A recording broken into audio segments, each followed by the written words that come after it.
तो हमने उमेश साहब के वीडियो में सत्संग में अक्सर सुना है, वो एक कहानी सुनाते हैं कि एक साधु से एक नवयुवक मिला और उसने कहा, उस साधु ने एक साधुता के एक सद्गुरु के लक्षणों को बताया कि इस तरह से ये गुण होते हैं सद्गुरु के, पूरी पहचान बता दी। और वो नवयुवक वर्षों पूरे देश में घूमता रहा और घूमते घूमते चारों तरफ देखा कि उन लक्षणों से युक्त कोई नहीं मिला।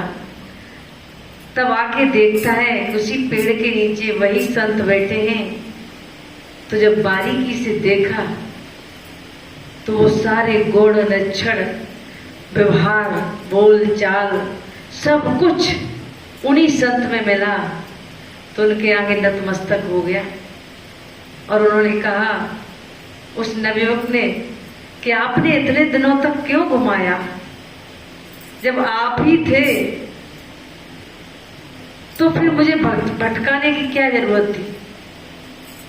तब उन्होंने यही कहा कि जो तुमने वर्षों इधर उधर भटक के देखा, वो अनुभव जो किया है, उस अनुभव के बाद तुम्हारी वो विवेक की आंख जागृत हुई, तब आपने पहचाना। नहीं, हम तो पहले भी थे, यहां से ही आप निकले।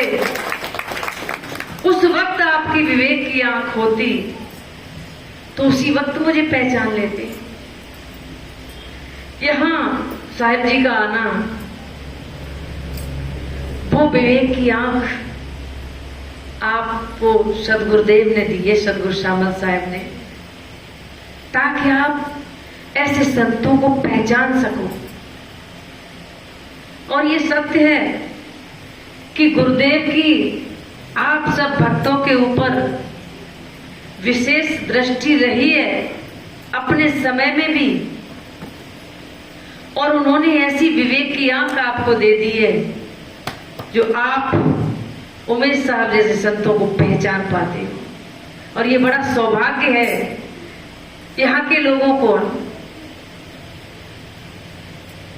जो इनके प्रेम और व्यवहार से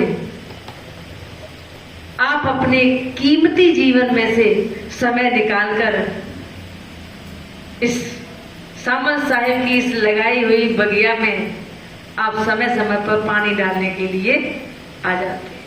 हम सभी आपके विशेष आभारी हैं। तो वही बात है कि संतों की पहचान के लिए मुझे सत्संग जरूरी है। और कोई भी गुरु अपने तक बांधता है तो वो गुरु नहीं है। वो तो कहीं ना कहीं, जिस तरह हर जीव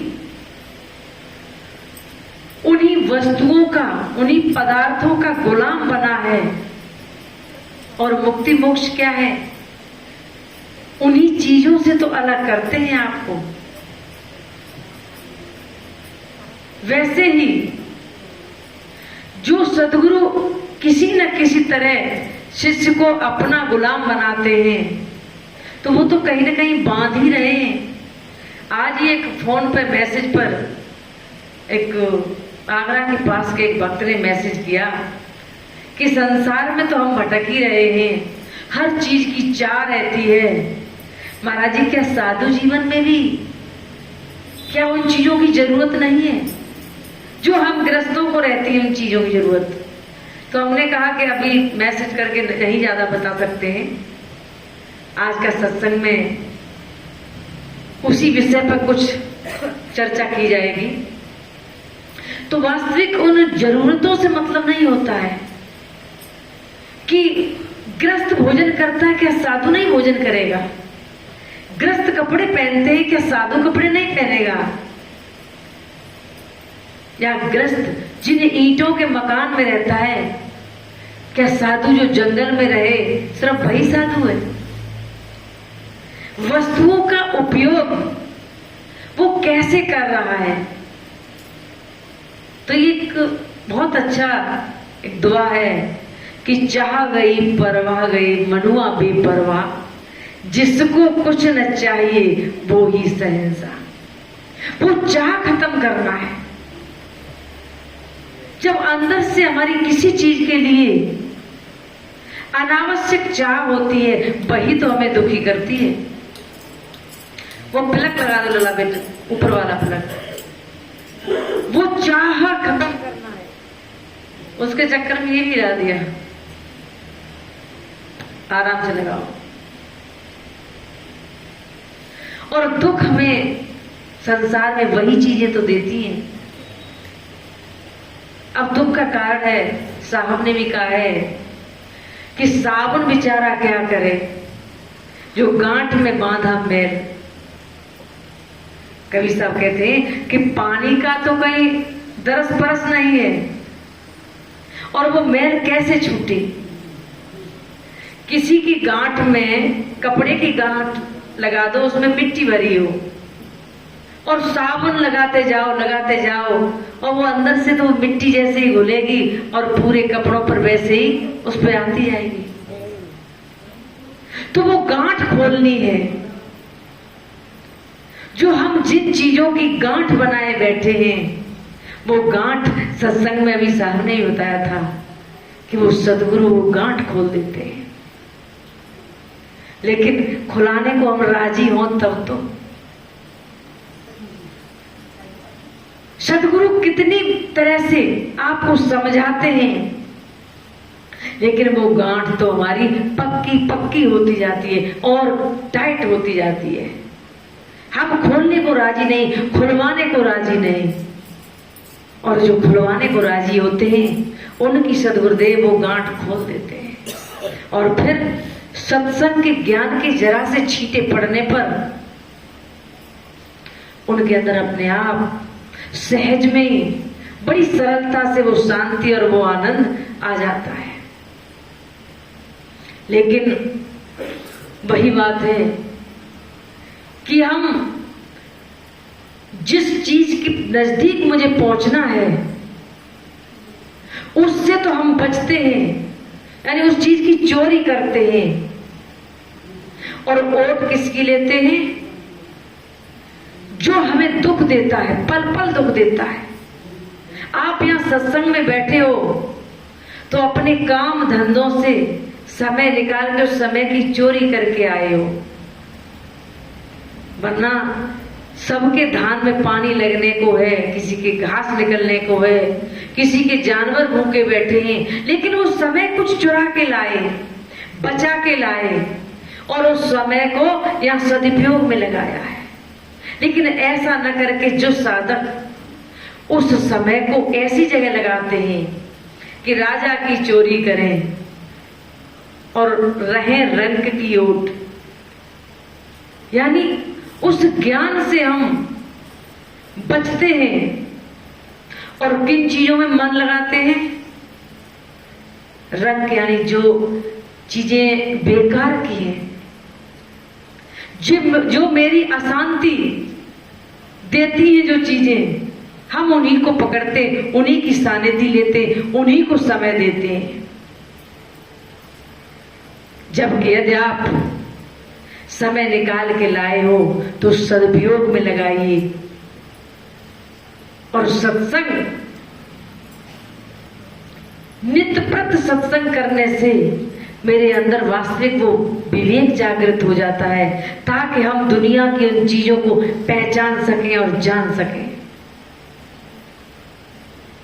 हम अपने जीवन को बड़े अच्छे ढंग से जी सकते हैं। जैसे लोहा कहीं पड़ा है और चुम्बक को आप घुमाते हो, मिट्टी के नीचे से भी वो लोहा निकल के उस चुम्बक से चिपक जाता है। यदि आप सत्मार्ग पर और सत्संगत को पकड़ते हैं तो कुछ समय तो जरूर लगता है, लेकिन एक समय ऐसा आएगा वो लोहा चुम्बक से चिपक जाएगा और वो चुम्बक मेरी अपना ज्ञान, अपना ध्यान, अपनी शांति और आत्मिक स्थिति है, क्योंकि इस मन को सांसारिक चीजों का ही अभ्यास ज्यादा है, इसे भौतिक पदार्थों का, इसे शरीर के इंद्रियों के विषयों का संग ज्यादा मिला है, तो ये उधर को ही भागता है। और जब कोई सद्गुरु आत्मज्ञान की बात करें, शांति की बात करें, सत्संग की बात करें, तो सहज में वो मन पकड़ता नहीं है, सहज में मन लगता नहीं है। और मन कब लगता है? जब संसार से चारों तरफ से हम कहीं न कहीं प्रताड़ित होते हैं, दुखी होते हैं। वृद्धावस्था पर अक्सर लोग ये प्रश्न करते हैं, और वही आप देखो कभी भी किसी सत्संग में नौजवान लोग बहुत कम होते हैं। उन्हें पूछा जाए तो यही कहेंगे कि मुझे अभी सत्संग की जरूरत नहीं है, क्योंकि उनका मन, उनकी इंद्रियां उन भौतिक पदार्थों में बड़ा सुंदर रस ले रही हैं। और ये तो होश उन्हें तब आएगा जब ये शरीर जर्जर हो जाएगा, वो रस नहीं आता है उन इंद्रियों में, तब सोचते हैं कि अब क्या करें। और ऐसे हजारों उदाहरण हमारे सामने हैं, जिन वृद्ध लोगों ने समय रहते उस इंद्रियों के रस से, पांचों इंद्रियों के रस से हटकर एक आत्मिक रस का कहीं एक बूंद भी जिसे जीवन में नहीं मिली है, वृद्धावस्था पर इतना भयावह जीवन उनका बीतता है कि अब ज्यादा कुछ कह दें तो ये कहेंगे कि बच्चा हमारे वृद्धावस्था का, हमारे दुखों का महाराज जी मजाक उड़ा रहे हैं। लेकिन मन में, अपने मन में सोचते हैं और आकलन करते हैं कि काश ये बुजुर्ग कभी थोड़े सत्संग में बैठा होता अपनी जवानी में, कभी सद्गुरु की सानिध्य में बैठा होता, कभी इसने उन 5 रसों से अलग आत्मिक रस का आनंद लिया होता, तो आज ये इतना दुखी नहीं होता, आज ये इतना तड़पता नहीं, खाने की भी परेशानी नहीं, संतान भी है, बच्चे हैं, अच्छा मकान भी है, लेकिन फिर भी महादुखी है।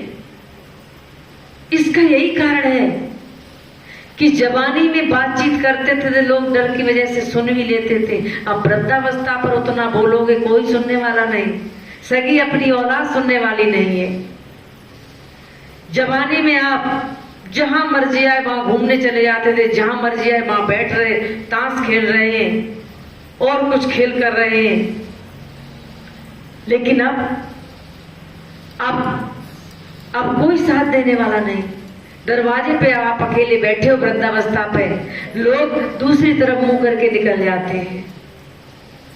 अब वो चाहते हैं कि सारे घर के, पड़ोस के सब लोग आके मेरी बातें सुने, और वो भी पुरानी बातें। कौन सुनने वाला है? कभी किसी के ग्रस्त के यहाँ पहुंच जाते, हम भी उब जाते हैं, लेकिन सुनते हैं, सोचते हैं कि चलो पल दो पल शायद मेरी सानिध्य से, मेरे सुनने से इसको कुछ शांति मिल जाए। लेकिन अब कौन सुने? यदि उसने वही समय अपनी जवानी में कहीं सत्संग में बिताया होता, साधना में बिताया होता, सद्गुरु की सानिध्य में बिताया होता, तो वो अकेला भी चारपाई पे लेटा लेटा महान खुश सुख का अनुभव करता होता। लेकिन वो राज उसने जाना ही नहीं, और वही चीजें आप सब लोगों के साथ हो रही हैं। इसीलिए तो हम लोग बार बार कहते हैं कि थोड़ा सा समय निकाल के, बड़ी जबरदस्ती भी करते हैं हम तो, राह चलते भी कोई मिल जाए उससे भी कहते हैं कि आज सत्संग में आना, करे महाराज ये काम वो काम, हमके थोड़ा जल्दी कर लेना, सत्संग के तुरंत बाद जाके कर लेना। मतलब कई तरह से समझाते हैं, कुछ तो मान जाते हैं और कुछ तो अपने वही मजबूरियों की चादर ओढ़े खड़े हैं कि वक्त गुजर जाता है बेवफा मालिक से रहने में, खुशबू तो आती है मगर मजबूर है पहचानने में। हर व्यक्त मजबूरियों की चादर ओढ़े खड़ा है, क्या करे, मजबूर है, सत्संग में आ नहीं सकते, सुन नहीं सकते। और याद रखो, जब तुम मजबूर होगे तब सतगुरु भी कुछ नहीं कर सकते। जब तुम ऐसे पड़ाव पे पहुंचोगे फिर मेरे हाथ में भी कुछ नहीं है। तो इसलिए कुछ समय निकाल के ऐसे सत्संग में बैठकर ऐसी रुचि पैदा करो ताकि आपको उन चीजों का ज्ञान हो जाए और जो जीवन में भटकाव है वो आपका भटकाव निकल जाए। और भटकाव क्या है? अभी साहब जी ने बड़ा अच्छा कई एक उदाहरण भी दिए कि आपको कौन कहां पहुंचा सकता है, कौन क्या कर सकता है। और साहब ने उन्हीं आडंबरों से निकलने की रास्ता बताया है। लेकिन हमें ऐसा लगता है कि कहीं हमने किसी मंदिर में या किसी मस्जिद में किसी देवी देवता के आगे कुछ पूजा पाठ कर दी तो मुझे शांति मिल गई, जबकि साफ कहा है कि मोह को कहां ढूंढे बनते। मैं जहां हूं वहां तो नहीं पहुंच रहा तू और इधर उधर भटकता फिर रहा है।